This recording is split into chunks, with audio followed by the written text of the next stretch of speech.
Era 22 de janeiro de 1981, o dia do meu terceiro parto.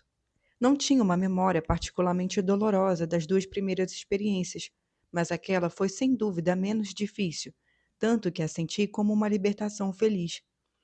A obstetra elogiou meu autocontrole, estava contente por eu não ter lhe dado problemas. Se todas fossem assim, me disse, você foi feita para botar filhos no mundo. E murmurou em meu ouvido.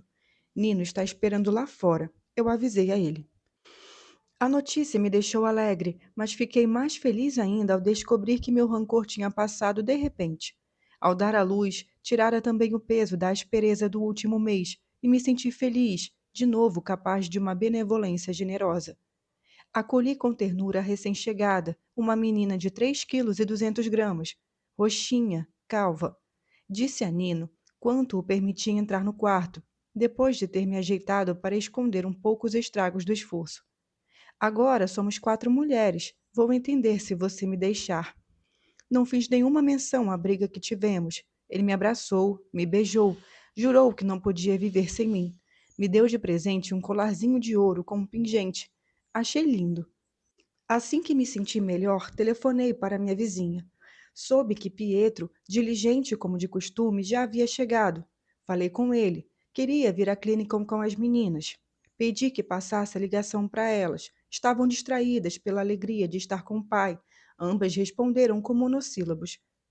Disse a meu ex-marido que preferia que as levasse para Florença por alguns dias.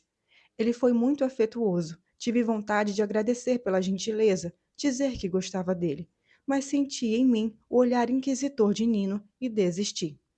Logo depois, liguei para meus pais.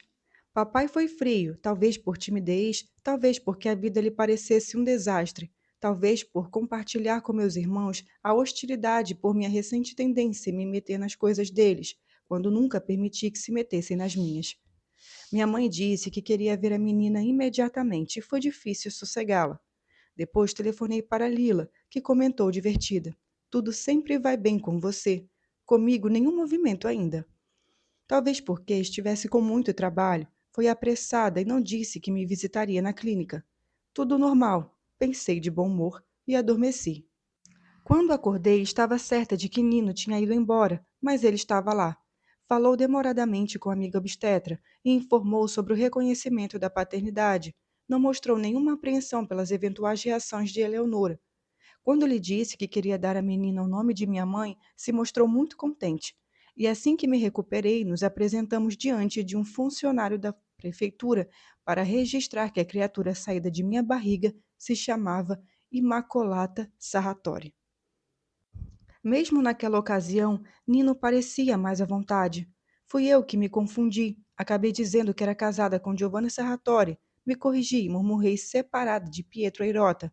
Acumulei desordenadamente nomes, sobrenomes, informações imprecisas. Mas aquele momento me pareceu bonito e voltei a acreditar que para organizar minha vida privada bastaria apenas um pouco de paciência.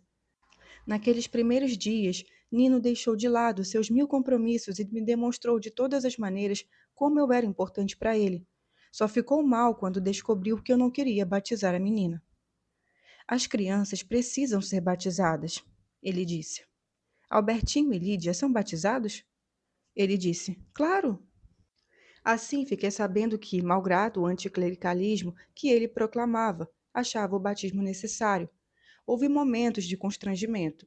Eu sempre tinha pensado, desde que estávamos no liceu, que ele não fosse religioso. E, por outro lado, ele me disse que, justamente por causa de minha polêmica com meu professor de religião no ginásio, se convencera de que eu era religiosa.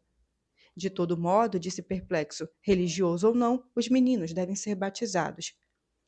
Que raciocínio é esse? Não é um raciocínio, é um sentimento. Assumi um tom brincalhão. Me deixe ser coerente, disse. Não batizei Dedê e Elsa, não vou batizar Imacolata. Elas vão decidir quando estiverem grandes. Ele pensou um pouco e caiu na risada. Mas claro, quem se importa? Era só para fazer uma festa. Vamos fazê-la assim mesmo. Prometi a ele que organizaria algo para seus amigos.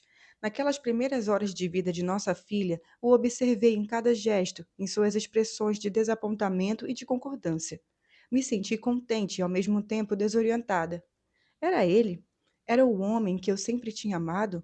Ou um desconhecido que estava forçando a assumir uma fisionomia clara e definitiva? Nenhum de meus parentes apareceu na maternidade, nenhum dos amigos do bairro. Talvez, pensei quando já estava em casa, eu devesse fazer uma festinha para eles também.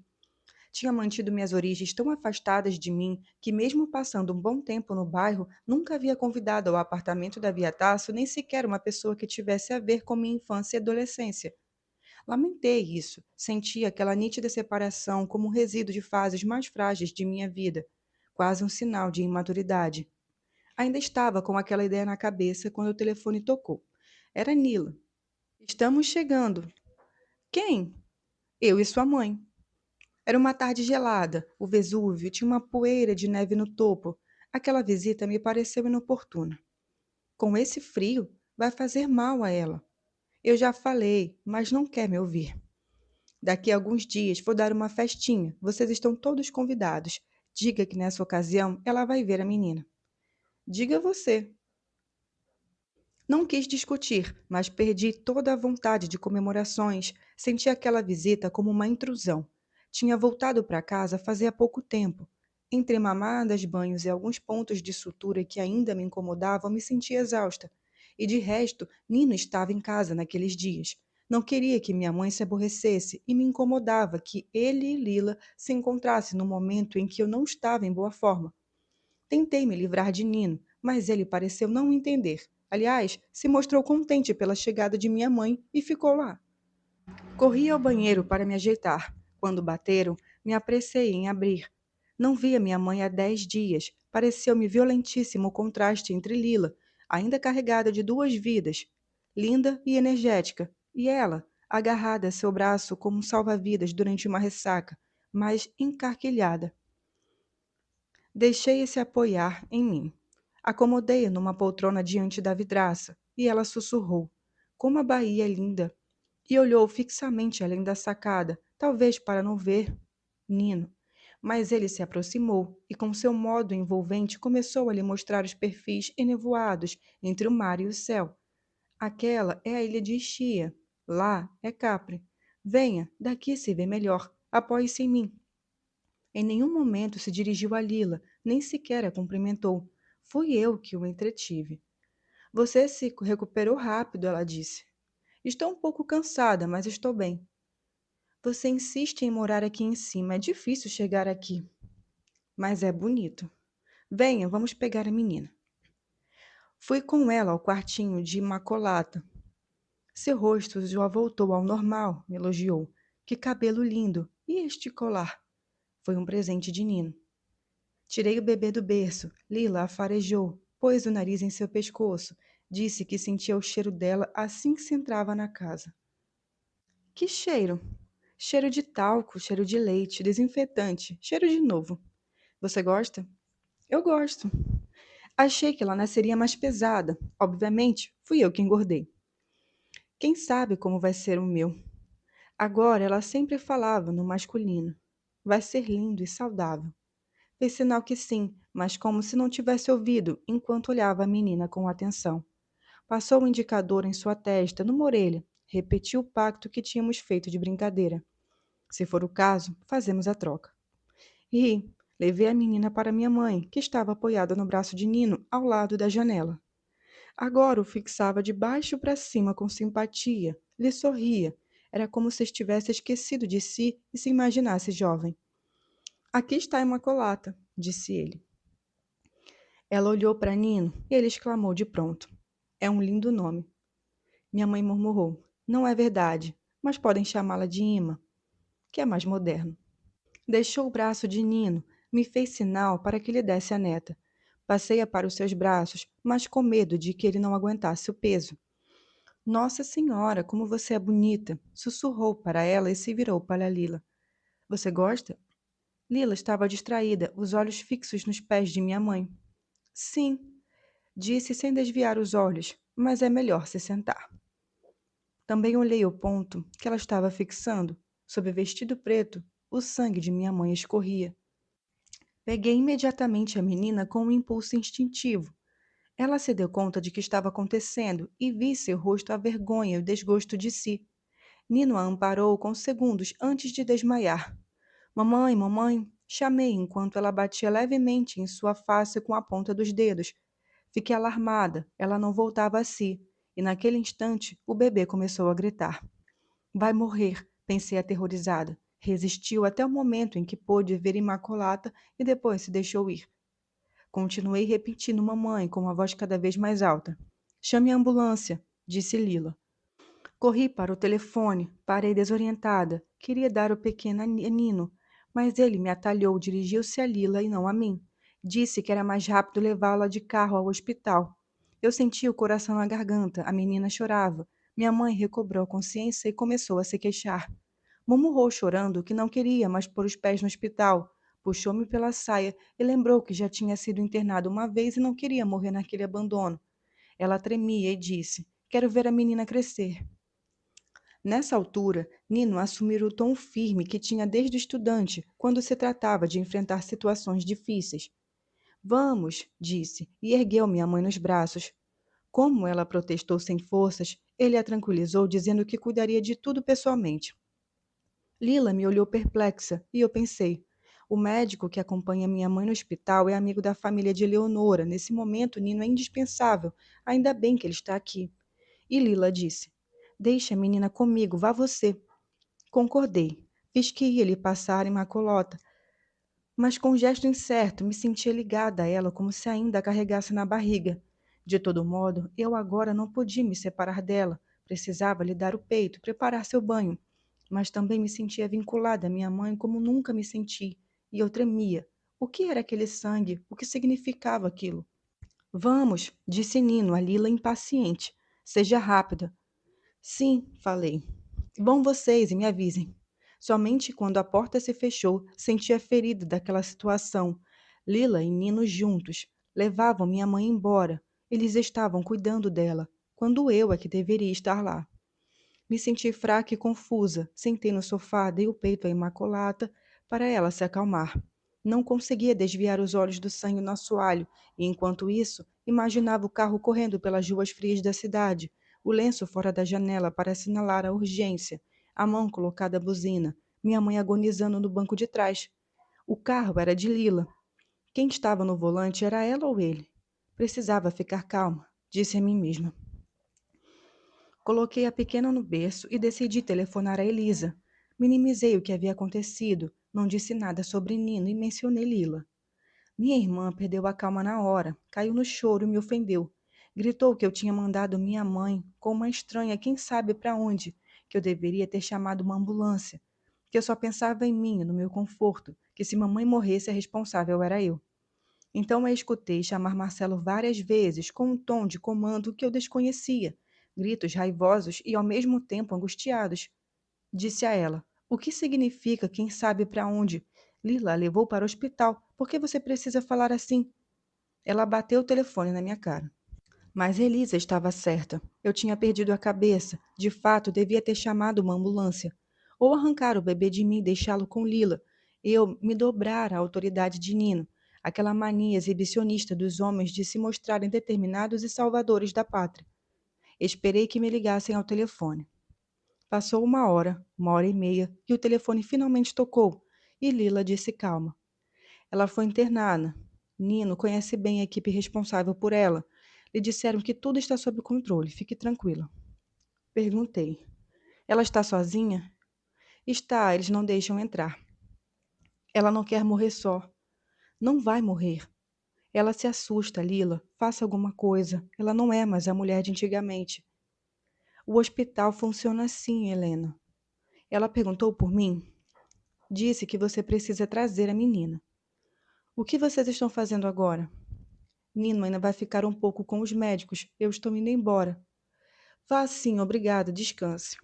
Ele liga para você assim que puder. Está certo. E fique calmo, senão seu leite pode secar. Aquela alusão ao leite me fez bem. Sentei ao lado do berço de Imaculata, como se só a proximidade dela pudesse manter meus seios carregados. O que era o corpo de uma mulher? Eu tinha alimentado minha filha na barriga e agora estava fora dela e nutria do meu peito. Pensei que houve um momento em que eu também estive na barriga de minha mãe e segui seu peito. Um peito grande como o meu, talvez até maior. Até pouco antes de adoecer, meu pai aludira aquele peito muitas vezes de modo obsceno. Nunca tinha visto sem sutiã em nenhuma fase da vida. Estava sempre escondida, não confiava em seu corpo por causa da perna. No entanto, ao primeiro copo de vinho, rebatia as obscenidades de meu pai com palavras não menos pesadas, em que se vangloriava de suas belezas, numa exibição de despudor que era um puro teatro. O telefone tocou de novo, corri para atender. Era Lila de novo, agora seu tom era brusco. Temos problemas aqui, Helena. Ela piorou? Não, os médicos estão tranquilos, mas Marcelo chegou e está dando uma de louco aqui. Marcelo? O que Marcelo tem a ver com isso? Não sei. Passe o telefone para ele. Espere, ele está brigando com Nino. Ao fundo, reconheci imediatamente a voz espessa de Marcelo, carregada de dialeto, e a voz em bom italiano de Nino, mais estrídula. Como lhe acontecia ao perder a calma, e falei ansiosa. Diga a Nino que deixe para lá. Aliás, diga que vai embora imediatamente. Lila não respondeu. Pude ouvi-la entrando numa discussão que não consegui entender e depois gritar de repente em dialeto. Que merda você está fazendo, Marcelo? Vá se fuder, vá. Então gritou para mim. Fale com esse cretino, por favor, resolvam-se vocês. Eu não quero entrar nisso. Vozes distantes. Passados alguns segundos, Marcelo atendeu.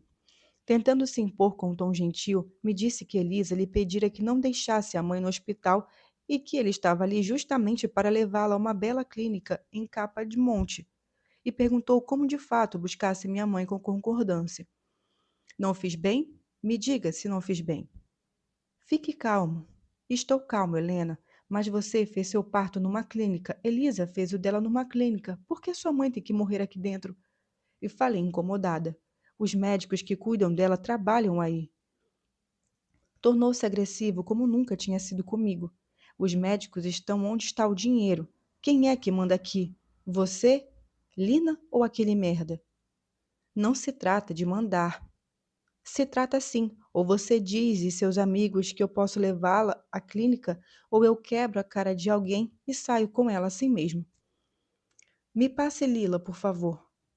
Ficar de pé me cansava, as têmporas latejavam, e disse: Pergunte a Nino se minha mãe está em condição de ser transportada. Diga para ele falar com os médicos e depois me ligar. Pus o telefone no gancho, torcendo as mãos. Não sabia o que fazer. Em poucos minutos, o telefone tornou a tocar. Era Nino. Helena, controle esse animal, senão eu chamo a polícia. Perguntou aos médicos se minha mãe pode ser transportada. Não, ela não pode ser transportada. Nino, você perguntou ou não? Ela não quer ficar no hospital. As clínicas particulares são ainda mais nojentas. Eu sei, mas agora se acalme. Estou calmíssimo. Tudo bem, mas volte logo para casa. E aqui? Lila resolve. Não posso deixar Lila com esse sujeito. Levantei a voz.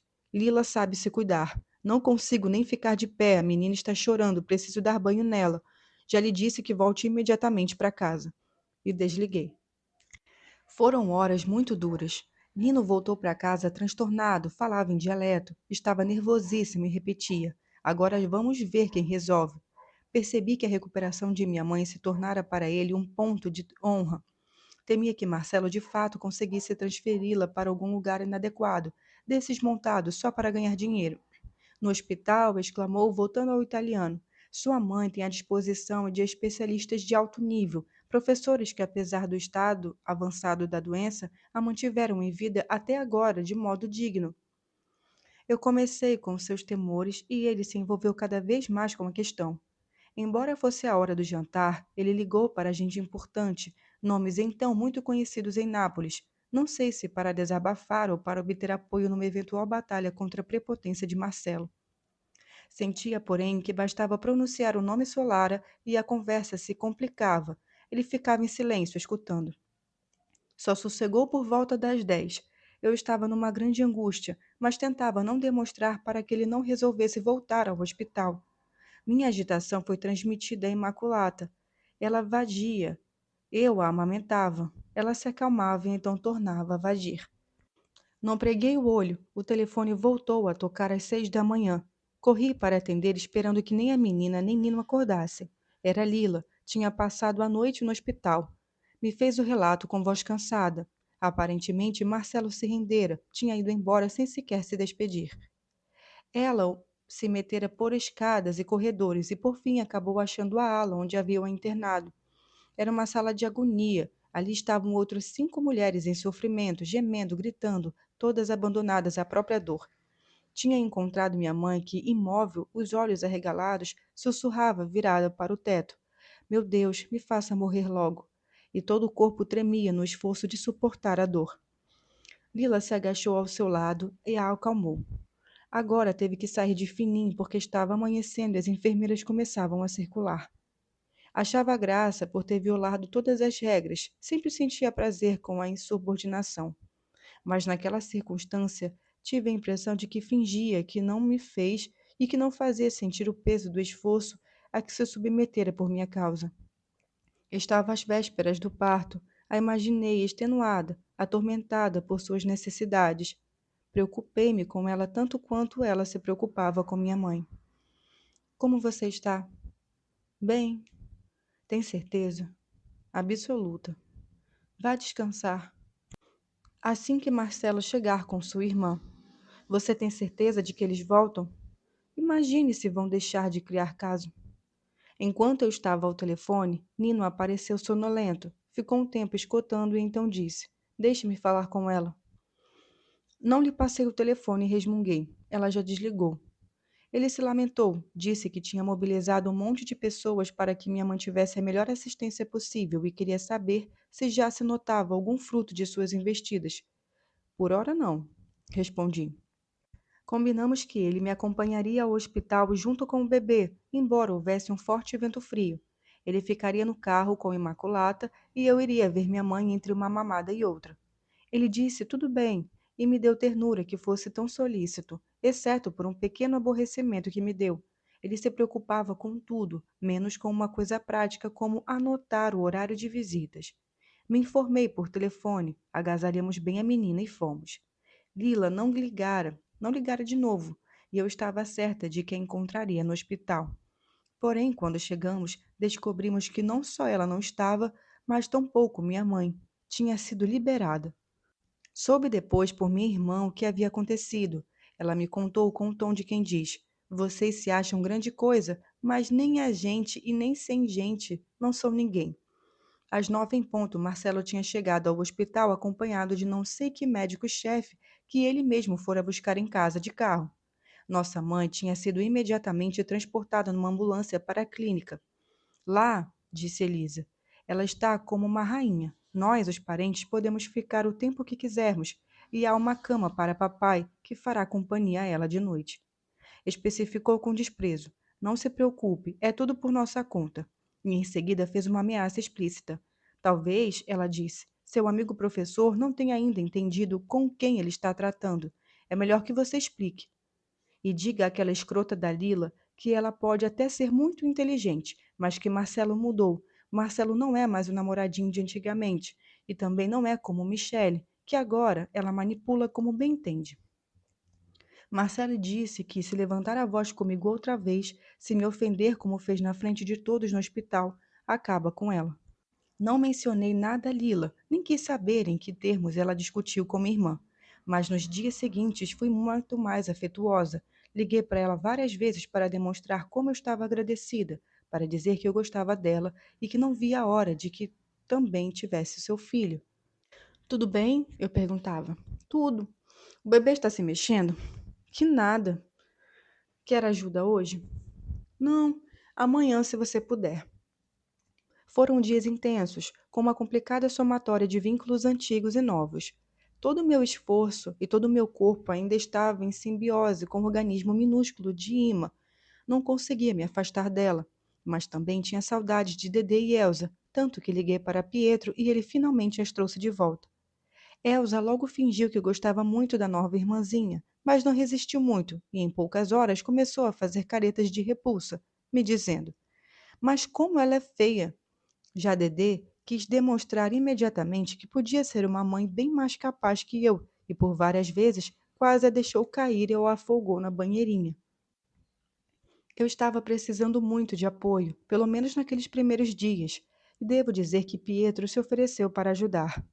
Ele, que como marido sempre fizera pouquíssimo para aliviar minhas dificuldades, agora que estávamos oficialmente separados, não se sentia capaz de me deixar sozinha com três meninas, entre elas uma recém-nascida, e se ofereceu para ficar alguns dias.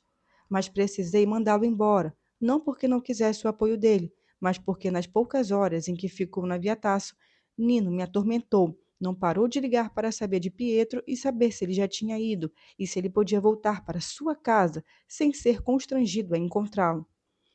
Naturalmente, quando meu ex-marido partiu, ele foi absorvido por seus compromissos políticos e de trabalho, e assim continuei sozinha. Para fazer as compras, para levar as meninas à escola, para ir a buscá-las, para ler um livro ou escrever duas linhas precisas para deixar imã com a vizinha. Mas isso foi o de menos. Bem mais complicado foi me organizar para ir à clínica ver minha mãe. Eu não confiava em Mirella. As duas meninas e uma recém-nascida me pareciam demais para ela. Assim me decidi a levar Ima comigo. Eu a agasalhava bem, chamava um táxi e ia até a clínica, aproveitando as horas em que Dedê e Elsa estavam na escola. Minha mãe se recuperara. Claro, ela estava frágil. Se não visse os filhos ali, todos os dias, imaginava desgraças e caía no choro. Além disso, estava permanentemente na cama, ao passo que antes, embora com dificuldade, se movia, saía.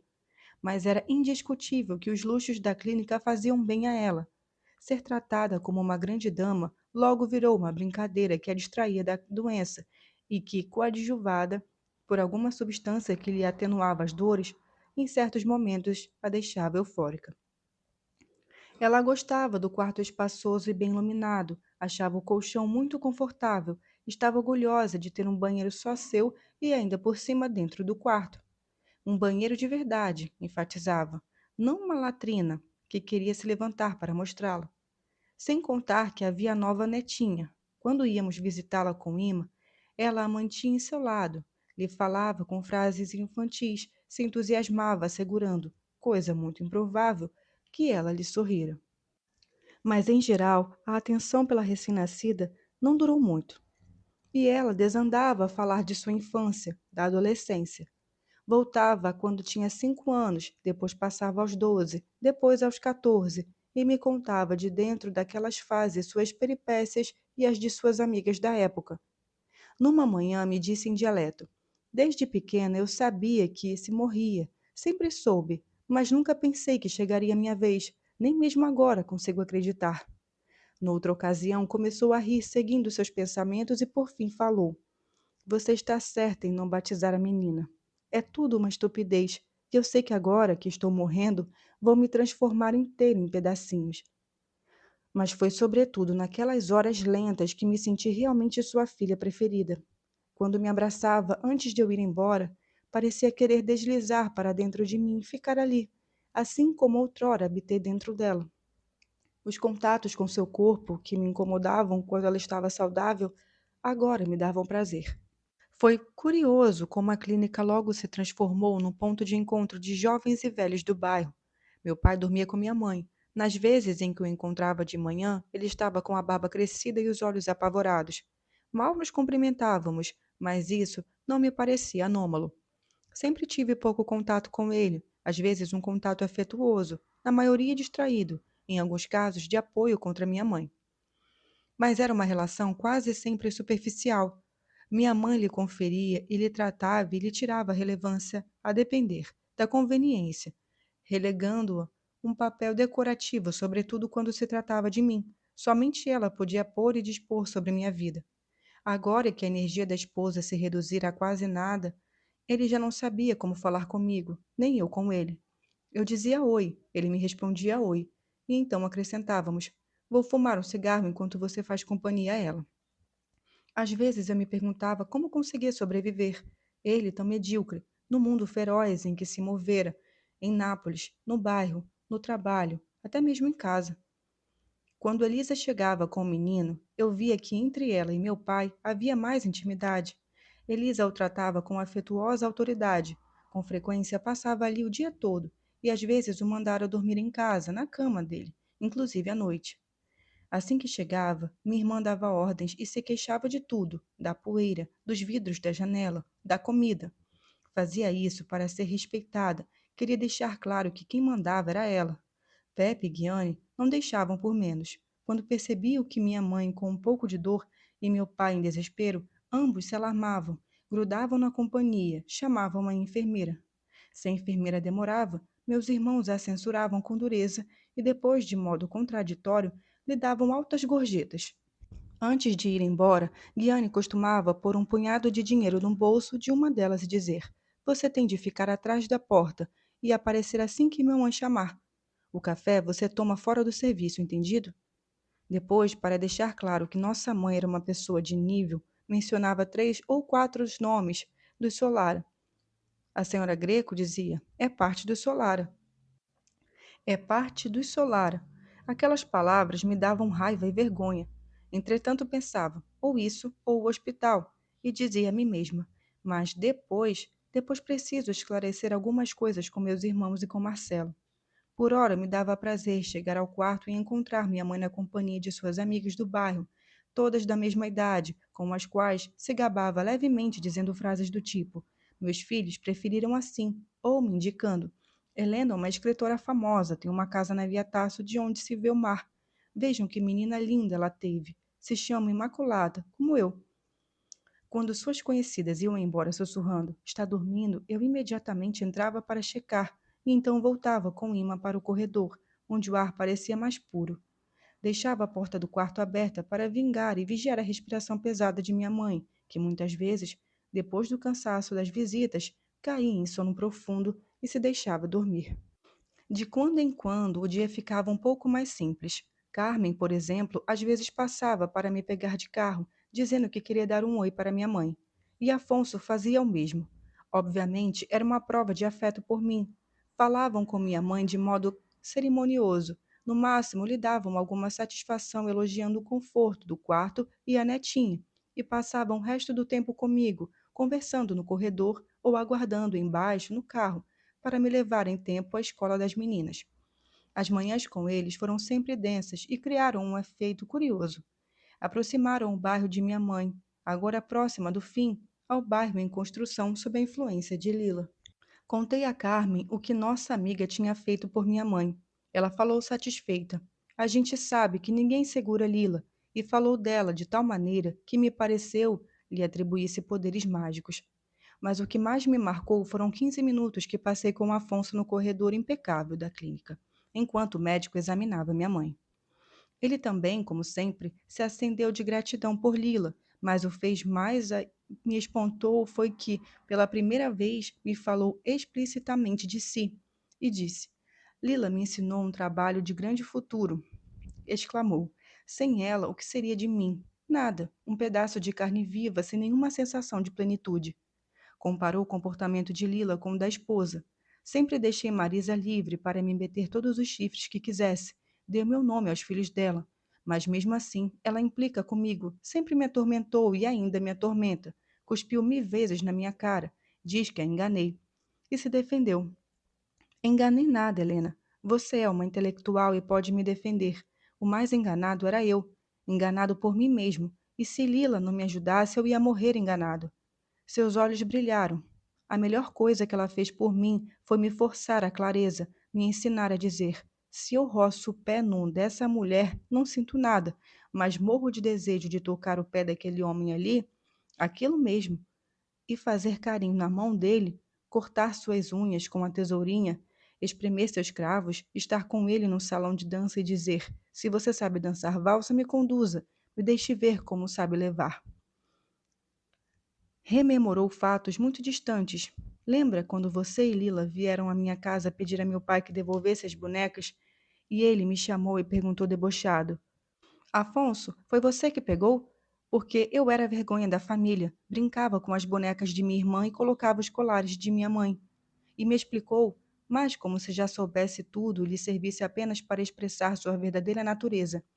Desde pequena eu sabia que não só que não era o que os outros acreditavam, mas nem mesmo o que eu achava que fosse.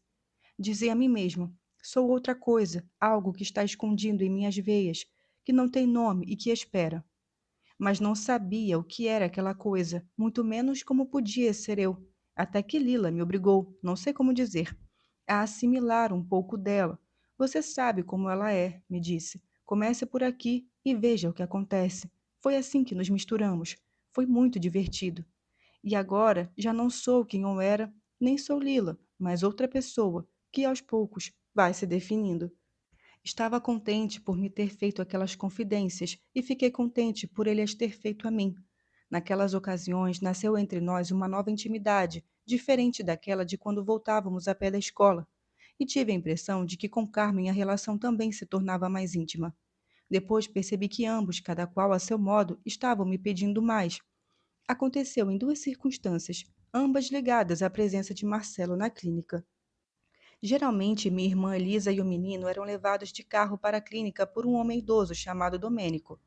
Domênico os deixava na clínica e levava nosso pai de volta para o bairro. Mas às vezes era o próprio Marcelo que acompanhava Elisa e Silvio. Numa manhã em que ele apareceu, Carmen estava comigo. Tinha certeza de que haveria tensão entre os dois, mas eles trocaram cumprimentos sem entusiasmo, mas também sem hostilidade. E ela circulou à sua volta como um animal pronto a aproximar-se ao primeiro sinal de favor. Quando ficamos a sós, ela me confidenciou em voz baixa, nervosíssima, que, embora o Solara a detestasse, ela estava tentando ser amigável, por tudo o amor do irmão. Mas eu, exclamou, não aguento, Helena, eu odeio eles, queria estrangulá-los, e só por necessidade. Então me perguntou, como você se comportaria em meu lugar? Também com Afonso acontecia algo do gênero. Numa manhã em que ele me acompanhou até a clínica, a certa altura Marcelo apareceu e ele se assustou só de vê-lo. Porém, Solara não se comportou de modo diferente do habitual. Me cumprimentou com gentileza constrangida e fez um sinal a Afonso, fingindo não ver a mão que ele lhe estendia mecanicamente. Para evitar atritos, levei meu amigo ao corredor com a desculpa de que precisava amamentar Ima. Uma vez fora do quarto, Afonso murmurou: se um dia me matarem, saiba que foi Marcelo. Respondi: não exagere. Mas ele estava tenso. Começou a listar com sarcasmo as pessoas do bairro que o matariam de bom grado. Gente que eu não conhecia e gente que eu conhecia. Na lista, ele pôs até meu irmão, Stefano. Mas no topo, ele sempre pôs Marcelo, que, na sua opinião, era quem mais o odiava. Disse com uma mistura de satisfação e angústia: acho que Michelle enlouqueceu por minha culpa. E acrescentou rindo: Lila me encorajou a ficar parecido com ela. Aprecia o esforço que faço. Gosta de ver como o deformo. Está contente com o efeito que essa deformação provoca em Michelle. E eu também estou contente. Depois se deteve e me perguntou: o que você acha? Enquanto o ouvia, dava de mamar à menina. Ele e Carmen não achavam suficiente que eu morasse em Nápoles, que nós encontrássemos de vez em quando. Queriam que eu reintegrasse definitivamente ao bairro e pediam que eu ficasse ao lado de Lila na condição de núme tutelar. Pressionavam para que agíssemos como divindades, ora em acordo, ora em disputa, mas de todo modo atentas às suas dificuldades. Aquele pedido de maior envolvimento nas coisas deles, que a seu modo também Lila me fazia com frequência e que em geral me parecia uma pressão inoportuna, naquela ocasião me comoveu. Senti que se juntava à voz cansada de minha mãe quando me indicava com orgulho as conhecidas do bairro como uma parte importante de si. Apertei Ima contra o peito e ajeitei sua manta para protegê-la das correntes de ar. Os únicos que nunca apareceram na clínica foram Nino e Lila. Nino foi explícito. Não tenho nenhuma vontade de encontrar aquele camorrista, disse. Lamento por sua mãe. Diga que mandei lembranças, mas não posso acompanhar você.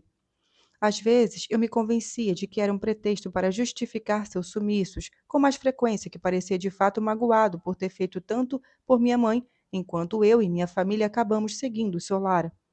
Expliquei a ele que se tratava de uma emergência difícil e lhe disse: Marcelo não tem nada com isso, só aceitamos o que deixava nossa mãe mais satisfeita. Mas ele resmungou: assim, Nápoles nunca vai mudar. Quanto a Lila, não se pronunciou sobre a transparência nem a transferência para a clínica. No entanto, continuou a me ajudar, mesmo podendo parir a qualquer momento. Eu me sentia em culpa e dizia: não se preocupe comigo, você precisa ficar de resguardo. Nada disso, me respondia, apontando a barriga com uma expressão entre irônica e preocupada. Ainda demora. Nem eu, nem ele estamos com vontade. Assim que eu precisava de algo, ela vinha correndo. Claro, nunca se ofereceu para me acompanhar de carro até a clínica, como Carmen e Afonso faziam. Mas se as meninas tivessem um pouco de febre e eu não pudesse mandá-las à escola, como ocorreu algumas vezes nas 3 primeiras semanas de vida de Imaculata, que foram de frio e chuva, ela se mostrava disponível, deixava Enzo e Afonso à frente do trabalho e subia até Viataço para cuidar das 3. Eu ficava contente. O tempo que Dedê e Elsa passavam com Lila era sempre proveitoso. Ela sabia como aproximar as duas irmãs da terceira, sabia responsabilizar Dedê, sabia manter Elsa sob controle, sabia acalmar Ima sem recorrer à chupeta, como Mirella fazia sempre. O único problema era Nino. Temia acabar descobrindo que ele, sempre ocupado quando eu estava sozinha, conseguisse milagrosamente achar tempo e ir em socorro de Lila quando ela estivesse com as meninas. Por isso, num canto escondido de mim, eu nunca estava de fato tranquila. Lila chegava, eu lhe fazia 1000 recomendações, anotava no papel o número da clínica, deixava minha vizinha avisada para qualquer necessidade e saía correndo para a clínica. Ficava com minha mãe não mais que 1 hora e depois escapava para chegar a tempo de dar de mamar e fazer a comida. Mas às vezes, no caminho de volta, imaginava no lampejo que chegava em casa e encontrava Nino e Lila juntos, conversando sobre tudo, como faziam em Enchia. Também tendia naturalmente a fantasias mais insuportáveis, mas as rechaçava imediatamente, horrorizada. O temor mais persistente era outro, e enquanto eu corria de carro, me parecia o mais fundado. Conjecturava que, no momento em que Nina estivesse ali, ela sentisse as dores do parto, de modo que ele tivesse de levá-la à clínica com urgência, deixando-a assumir, assustada, o papel de mulher responsável, Elsa mexendo na bolsa de Lila para furtar algo, e Ima gritando no berço, torturada pela fome e pelas assaduras. E ocorreu algo desse tipo, mas sem que Nino estivesse presente. Certa manhã, voltei para casa pontualmente em torno de meio-dia e descobri que Lila estava ausente. Tinha começado o trabalho de parto. Senti uma angústia insuportável. Ela temia, acima de tudo, o tremor e a torção na matéria. Odiava qualquer forma de mal-estar. Detestava a cavidade das palavras quando se esvaziavam de todo o sentido possível. Por isso, rezei para que aguentasse. Sei do parto por 2 fontes, por ela e por nossa obstetra. Ponho aqui os relatos na sequência e faço o resumo da situação com minhas palavras. Estava chovendo. Meu parto ocorreu uns 20 dias antes. Minha mãe estava na clínica havia umas 2 semanas e, quando eu não ia visitá-la, chorava feito uma menina desesperada. Dedê estava um pouco febril. Elsa se recusava a ir para a escola dizendo que queria cuidar da irmã. Carmen não estava disponível, nem Afonso. Telefonei para Lila e fiz as recomendações de praxe. Se não estiver se sentindo bem, se precisar trabalhar, não se incomode, eu acho outra solução. Ela rebateu a seu modo zombeteiro que estava ótima e disse que quem é patrão delega o trabalho e tira todo o tempo que quer. Amava as 2 meninas, mas gostava especialmente de cuidar de Ima, que companhia delas era uma brincadeira que dava alegria às 4. Já estou saindo, eu disse. Calculei que chegaria no máximo em 1 hora, mas demorou mais. Esperei um pouco e, como sabia que ela sempre mantinha a palavra, disse à vizinha: é questão de minutos. Então deixei as meninas com ela para ir ver minha mãe. Mas Lila estava atrasada por uma espécie de presságio do corpo. Mesmo não tendo contrações, se sentia indisposta e, por precaução, preferiu ir para minha casa acompanhada de Enzo. Nem bem tinha entrado quando sentiu as primeiras dores. Telefonou imediatamente para Carmen pedindo que viesse dar uma mão à vizinha, e Enzo a levou para a clínica de nossa obstetra. As dores logo se tornaram violentíssimas, mas sem resultados, e o parto durou 16 horas. A síntese que Lila me fez do episódio foi quase divertida. Não é verdade, disse, que só se sofre no primeiro filho e depois tudo é mais fácil. Sempre há sofrimento. E desfiou uma série de argumentos ferozes e irônicos. Achava insensata aquela vontade de guardar o filho no ventre e, ao mesmo tempo, querer expeli-lo. É ridículo, disse, que essa adorável hospitalidade de 9 meses seja seguida por uma ânsia de expulsar o hóspede de maneira mais violenta. Sacudi a cabeça indignada com a incoerência do mecanismo. Coisa de louco, exclamou recorrendo ao italiano. É o próprio organismo que se rebela contra você, ou melhor, se revolta até se tornar o pior inimigo de si, até atingir a pior dor que existe. Ela experimentara por horas e horas chamas frias e afiadas na base da barriga, um fluxo insuportável de dor que esmagava brutalmente no fundo do ventre e depois recuava, arrombando-lhe os rins. Vamos, ironizou, você é uma mentirosa. Onde está a bela experiência? E jurou, dessa vez séria, que nunca mais engravidaria. Porém, segundo a obstetra, que uma noite Nino convidara para jantar com o marido, o parto tinha ocorrido normalmente. Outra mulher teria dado à luz sem se queixar tanto. O que o complicou foi apenas a cabeça agitada de Lila. A médica tinha ficado muito nervosa. Você faz o contrário do que precisa, a censurara. Você segura quando deve empurrar. Para fora. Vamos, força, empurre. Segundo ela, que agora nutria uma evidente aversão pela paciente ali em minha casa durante o jantar, não fez nada para ocultá-la, ao contrário, a exibiu de modo cúmplice, especialmente a Nino. Lila tinha feito de tudo para não dar à luz o bebê. Segurava-o com todas as forças e, enquanto isso, estertorava. Corte minha barriga, tire ele daqui, eu não consigo. E como ela continuava encorajando-a, Lila passou a lhe gritar insultos vulgaríssimos. Estava ensopada de suor, nos disse a obstetra. Tinha sob a grande fonte olhos sangrentos e gritava: Você fala, dá ordens, mas fique aqui no meu lugar, cretina. Empurre você o menino se for capaz. Ele está me matando. Fiquei irritada e disse à doutora: Você não devia nos contar essas coisas. Ela se aborreceu ainda mais e exclamou: Conto porque estamos entre amigos. Mas depois, mordida, assumiu o tom de médico e disse com gravidade: Devíamos. Arranjaria encrencas para si e para os outros que estivessem à sua volta. Por fim, reiterou que tinha assistido na sala de parto a uma luta contra a natureza, um embate terrível entre uma mãe e uma criatura. Foi, asseverou, uma experiência de fato desagradável. O bebê era uma menina, e não menino, como todos vinham vaticinado.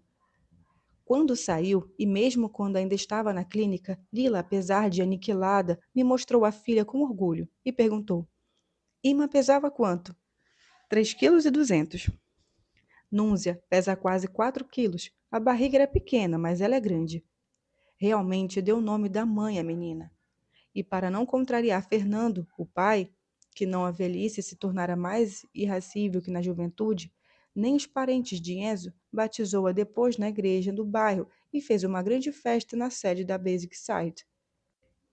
As meninas logo se tornaram uma ocasião para estarmos mais juntas. Lila e eu nos telefonávamos, nos encontrávamos para passear com as recém-nascidas. Falávamos sem parar, não mais de nós, mas delas, ou pelo menos assim nos parecia. Na verdade, a nova riqueza e complexidade da relação começou a manifestar-se por uma atenção recíproca às nossas duas filhas. Comprávamos e comparávamos as bebês em cada detalhe como para nos assegurarmos de que o bem-estar ou o mal-estar de uma fosse o espelho nítido do bem-estar ou mal-estar da outra, e assim pudéssemos prontamente intervir para consolidar o primeiro e eliminar o segundo. Trocávamos informações sobre tudo o que parecia bom e útil para um crescimento saudável, empenhando-nos numa espécie de competição virtuosa para ver quem descobria melhor nutrição, a fralda mais confortável, o creme mais eficaz contra assaduras. Não havia roupinha comprada para Núzia, mas agora a chamava de Tina, apelido derivado de Nunziatina, que não fosse comparada por Lila, também por Ima, e eu fazia o mesmo dentro de minhas possibilidades econômicas. Tina vai ficar bem com esse macacão e comprei um também para Ima. Ela dizia: Tina vai ficar bem com esses sapatinhos e comprei um par também para Ima. Percebeu? Perguntei a ela um dia rindo, que você deu o nome de minha boneca ao bebê? Tina, não se lembra? Pôs a mão na testa como se tivesse dor de cabeça e disse: É mesmo, mas não fiz de propósito. Era uma boneca bonita, eu gostava dela. Minha filha é mais bonita. Enquanto isso, as semanas corriam e já desapontavam os perfumes da primavera. Certa manhã, minha mãe piorou. Houve um momento de pânico. Como agora nem para meus irmãos os médicos da clínica pareciam à altura, ventilou-se a hipótese de transferi-la de volta ao hospital. Conversei com Nino para saber se, com a ajuda dos médicos que seu sogro conhecia e que tinham tratado de minha mãe anteriormente, era possível evitar a enfermeira ou a enfermaria a conseguir um quarto individual. Mas Nino disse que era contrário a recomendações ou solicitações, que no serviço público o tratamento devia ser igual para todos, e terminou resmungando de mau humor. Neste país, é preciso parar de pensar que, até para uma vaga no hospital, é preciso participar de uma seita ou recorrer à camorra.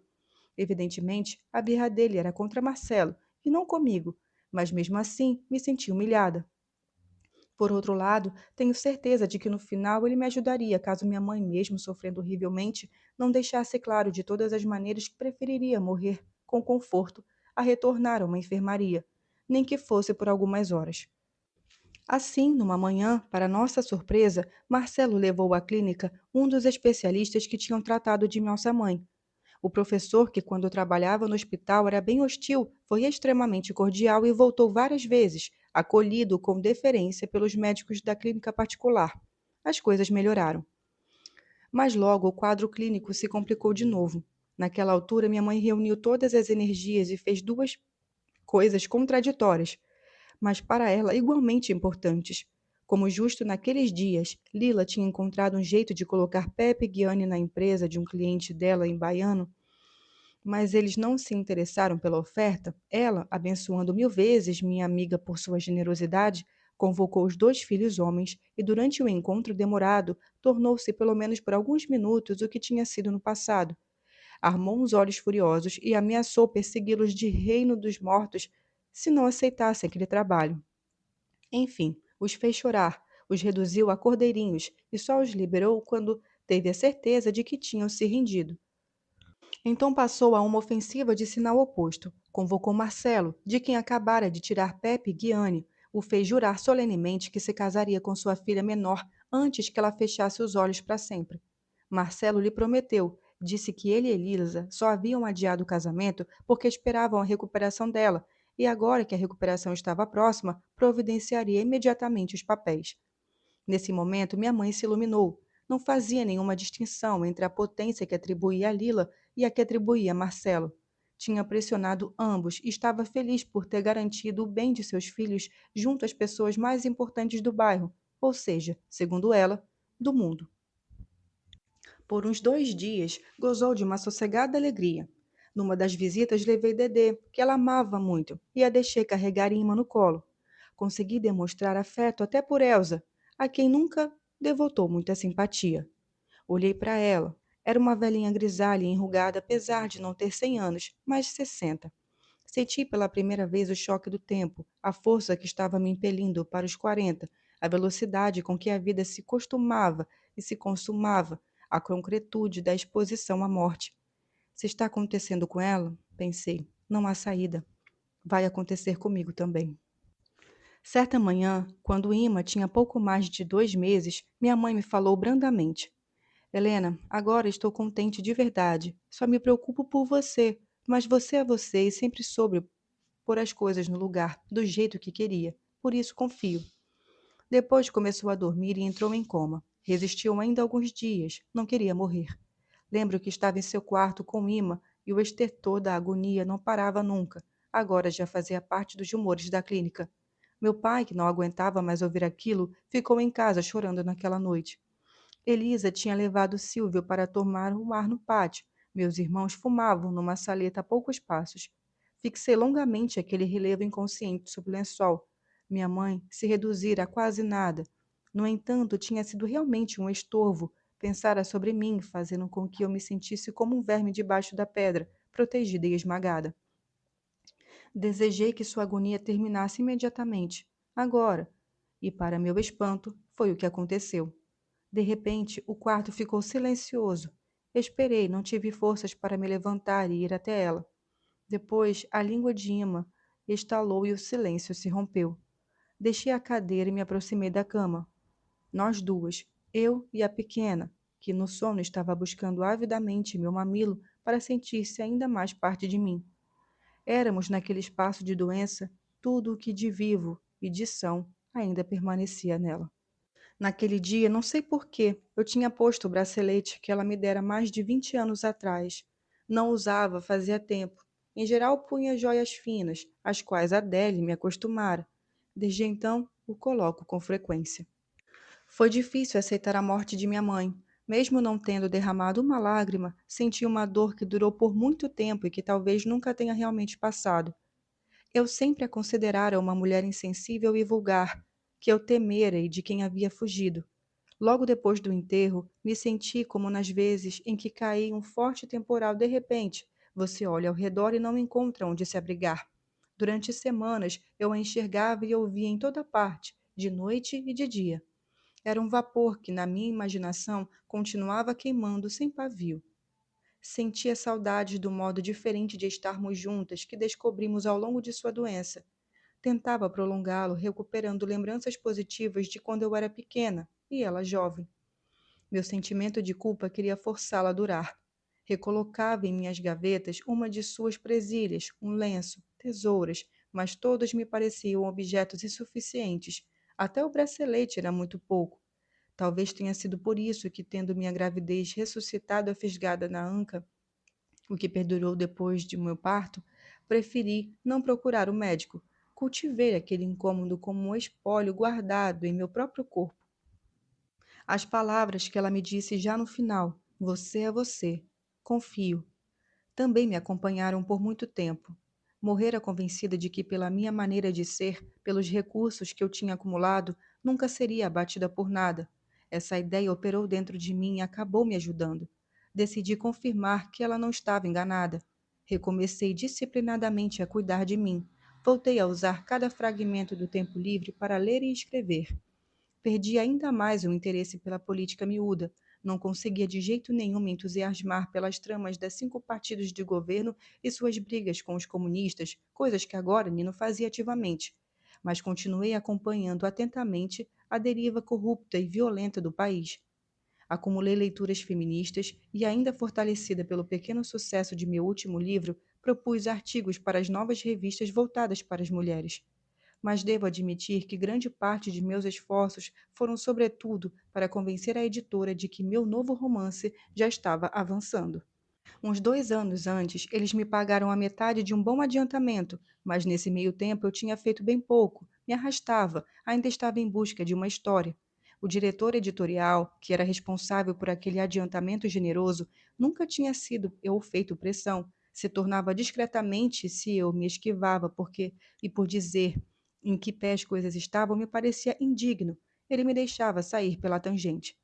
Depois, houve um pequeno episódio descartável e desagradável. Apareceu no Corriere della Sera um artigo um tanto irônico que, depois de alguns elogios e um romance de estreita de discreto sucesso, aludia às promessas não cumpridas da nova literatura italiana e citava meu nome.